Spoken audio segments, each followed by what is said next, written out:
పంపించిన ఈ జనాలకు ఒక పెద్ద మనిషి వచ్చాడు. వచ్చి దైవజనులకు ఎదురుగా మోకాళ్ళ మీద మోకరించి ఏమంటున్నాడంటే దైవజనుడితో, అయ్యా దయచేసి నా ప్రాణము, ఈ 8 మంది ప్రాణాలు, మా ప్రాణాలు నీకు ఏ విధంగా ఉండాలి? నీ దృష్టికి మా ప్రాణాలు ప్రియముగా ఉండలాగా దయచేసి మమ్మల్ని చదవాలి.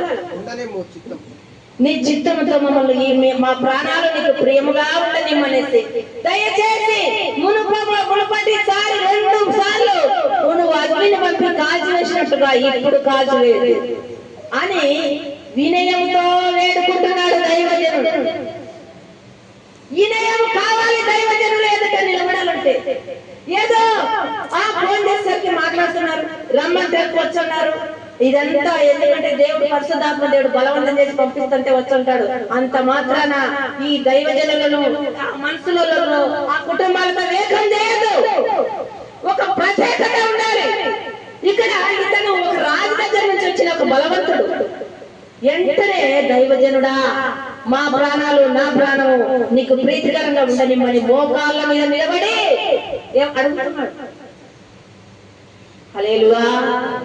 నీకున్న శ్రమను పట్టుకొని దైవజనులతో దేవుడితో నీవు ఏం చేయాలంటే, మమ్మల్ని కాపాడయ్యా, మమ్మల్ని బాగు చేయడానికి నువ్వు ఒక్కడివే శక్తిమంతుడు, నీ వలనే ఉంటావయ్యా, నీ వల్ల కాకుంటే ఇంకా ఎవరి వల్ల కాదు, నాకు నీ వల్లనే జరగాలి, కాదు నీ దారి తప్ప ఏ నిమ్మకాయల ద్వారా జరగదు, ఏ వంకాయల ద్వారా జరగదు, ఏ మాతృక ద్వారా జరగదు.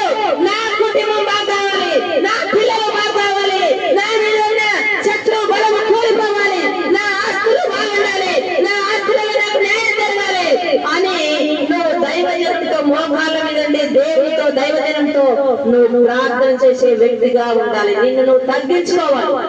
ఏం చేయాలి? ఇక్కడ 3వసారి పంపిన ఈ గ్రూప్ లో ఈ పెద్ద మనిషి తగ్గించుకొని ఏరియాను వినయముగా అడుగుతున్నాడు. చదవమ్మా.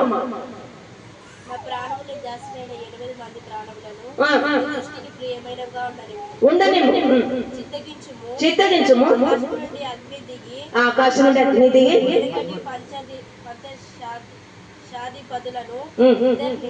వాడి 8 మందితో కూడా దయించెను. అయితే నా ప్రాణముని దృష్టికి ప్రియమైనదిగా ఉండనిమ్మని మనవి చేయగా, యెహోవా దూత వానికి భయపడక వానితో కూడా దిగిపోమ్మని ఏలియాకు సెలవిచ్చాను కనుక అతడు లేచి వానితో కూడా రాజు ఎద్దకు వచ్చాడు. అతడు వచ్చి రాజును చూచి విచారణ చేయుటకు ఇశ్రాయేలు వారి మధ్య దేవుడు ఉన్నవాడు లేడనుకొని, నీవు ఎగ్రోని దేవత